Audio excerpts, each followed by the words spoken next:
Hey friends, welcome back to my YouTube channel. My name is Mercy. Thank you for clicking on this video. I really do appreciate, guys. Please subscribe, like, share this video with your friends. It really does help with the growth of my channel. And in today's video, I'm going to be discussing about the challenges or the problems we face as Africans, as immigrants, as Kenyans here in Australia. If you like this kind of video, please keep watching.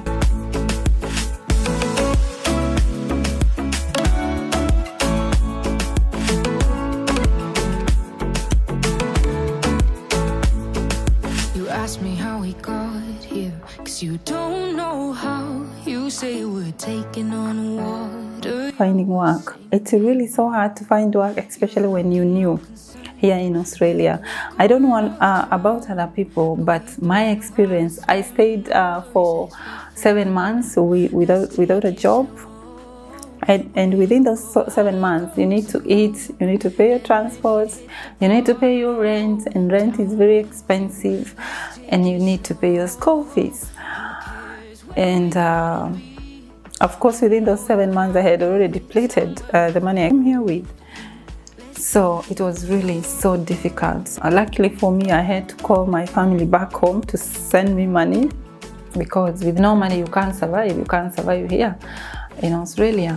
And it doesn't help when people back home, they keep asking you, oh, how is abroad? Have you found a job? You know, what are you doing now? It's really so hard, guys. And I can only feel for the people who are new. You're still mine. Another big challenge that I want to talk about is accommodation and living situations. And it can be so challenging and so difficult living with people. Maybe let's assume you came from your country, you're living alone, you had your life going on, you had your job going on. When you come here, you can't find work, or you can't find a proper job. You can't live by yourself because it's very expensive. You have to live with people. It doesn't get worse than that. Some people, they can't clean after themselves. When they use the kitchen, they can't clean up the kitchen, and you want to use the kitchen. It's just so difficult, guys. It's really so hard. Or some people, they play loud music, or some people are too loud.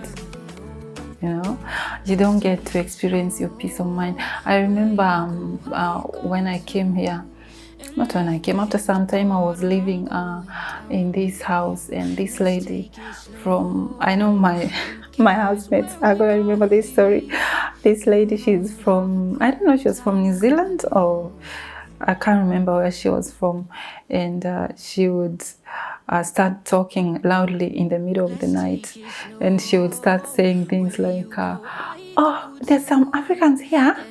They came all the way from wherever they came from, and what they do, the kind of work they do here, they're working in a nursing home. And she would use very bad language. I can't even use that on the internet, you know. No, they are cleaning this. They're working like slaves. I don't even know what they do. Do they have visas or not? I'm telling you, guys. Imagine living with such a person. And guess what? You know, here, like our landlord, he couldn't send that person away. He couldn't ask her to leave. He couldn't. He just can't. You have to follow protocol. Even when someone is living in your house and they're not paying rent, you can't just tell them to leave. You have to follow a certain procedure. So you can imagine living with that person, and she's not going anywhere tomorrow or the day after or next week. She's gonna be there because the landlord couldn't just chase her out. Even if you report them, you have to follow the right procedure. It's not like back home. If someone is disrespectful in your house, you call the police. They're kicked out. I don't know, probably that's not very nice to say.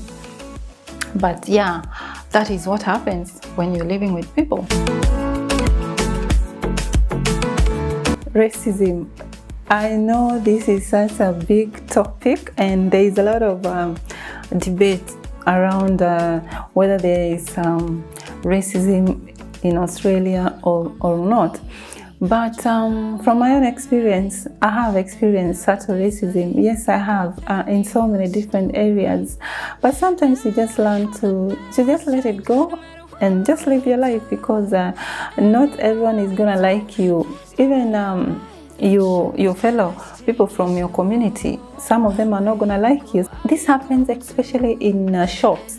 When you go to a particular shop, whatever you're buying, the shop attendants, they're not as warm or as nice to you or as welcoming as they are to people of different color. And I can remember this particular shop that I used to go because I was living in a different area then, and this lady, she always had an attitude when she was serving me. I don't know for what reasons, to be honest, and I can tell you I was very observant when she was serving people of different color. She was warm, friendly, smiling, but when it came to me, and I don't know for whatever reason, I used to find myself in her tail. She would put on this attitude of, even when she's packing my stuff, she would be like, like she's throwing them. Like she was mad. I don't know for what reason. Is it because I was black? Or I don't know, to be honest. But of course, my guess is because I was of a different skin color. And you just learn to brush it off. Where you go, I go too. Another thing that I want to talk about is mental health issues. This is a very sensitive topic. It's a very deep topic, and I'll tell you this, guys. If you're back home and you have a relative, a sister, a brother, your mother, whoever is abroad or outside Kenya, please make sure to call them and check on their well-being. Check how they are doing. Are they okay? Are they happy? And life can become a bit difficult for so many people. So next time you call your relative, your loved ones, you don't have to ask them for money. You can ask them how they are doing, because it's very important to know how someone is doing. And sometimes you feel good when someone calls you and they're like, "Hey Mercy, how are you doing? Are you okay?" It feels so good. And I'll say this, I've had people sink into depression. People kill themselves, or some people are killed by their partners. They didn't have anyone to talk to, or maybe even their friends. There's just so many things that happen when you are not home. And Western countries, it can be very difficult for the immigrants or for the foreigners. And sometimes in our culture, we are not taught to speak about these issues. It's okay to open up. It's okay to seek help. It's okay to go and see a therapist. It's all right. And it is okay not to be okay. You don't have to be okay all the time. Sometimes you feel that you're not okay, but you want to force it. You want to put a smile on your face. You want to tell people, "I'm all right, I'm good." But deep down, you're dying. It's good to talk to people. It's good to have someone that, you can speak to. Could be your friends, could be your mother. It's okay to talk to someone. It's okay to open up to someone. But of course, sometimes you just feel like you don't know who to trust. You don't know who to talk to. But I'll tell you this, guys, people are suffering, and there's just a lot of things that are happening to people, and life can be a bit difficult to so many people here. Whether you're a permanent resident, you're a student, it can be difficult. It can be difficult to deal with issues that are happening. Probably you're a new mother, you have a mortgage, you have work to go to, and life is just difficult, It's okay to seek help. It's okay to talk to someone. It's okay not to be okay. You don't have to force yourself to be okay, even when you're not. The bottom, I'm going down with you. The work environment can be really stressful. Working with mean bosses, working with mean supervisors, bosses from your community, from Africa, from any other area, Asia, here in Australia, it all depends. And some people, you even get your fellow Kenyans bullying you. I have a guy friend of mine who told me he went to work. It was his first job working in this particular company. And on that day, it happened that he worked with a Kenyan. And that Kenyan guy, he was so mean to my friend, he was so mean to him that he vowed he'll never go and work there. Kenyans, Africans, why we don't love each other? Why do we have to treat each other so bad? Why do you have to pull an attitude when you see me in the morning that I'm working with you? Why can't we love each other? Why can't we support each other? Because this is something that happens quite a lot. That when you see an African, they're coming to work with you. Someone just pulls an attitude out of nowhere. And probably if they're going to work with someone from a different culture, different community, they're not going to have an attitude. But the moment they realize they're working with someone from their community, from their country, they just pull an attitude out of nowhere. They don't even want to show you things because probably it may be your first time working in that particular environment or place.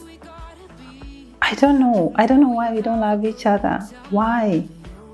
Why can't we love each other? Why can't we support each other? This happens quite a lot. And I don't know whether that's a topic that I should address maybe one of these fine days on my channel. You find even people reporting you, they are from your community. People reporting you, snitching on you to your managers. They are from your community, they are Kenyans, they are Africans. It's really so sad, you know. And I'm not saying this to condone bad behavior, you know, bad behavior at work. But sometimes you just find people snitching on you, reporting you. They are from your community, they are from your country. And this is something happens quite a lot. I've seen it with my own eyes. It has happened to me as well. I can even say in my 4 years of working here, the number of times that I've been bullied, most of the times I've been bullied by Africans. I've been bullied by Africans 90% of the times. This is something that we've been having conversations with my friends, and it's something that has come up quite often. So I'm asking you, my fellow Africans, Kenyans, what's the matter? Why is it that we don't love each other? We don't support each other? What is wrong? Why can't we love each other?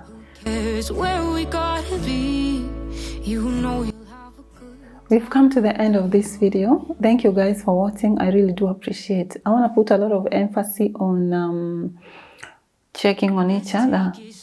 Please make sure to check on your friends, check on your relatives, check on how they are doing. And something else I want to put emphasis on is it's okay to seek help.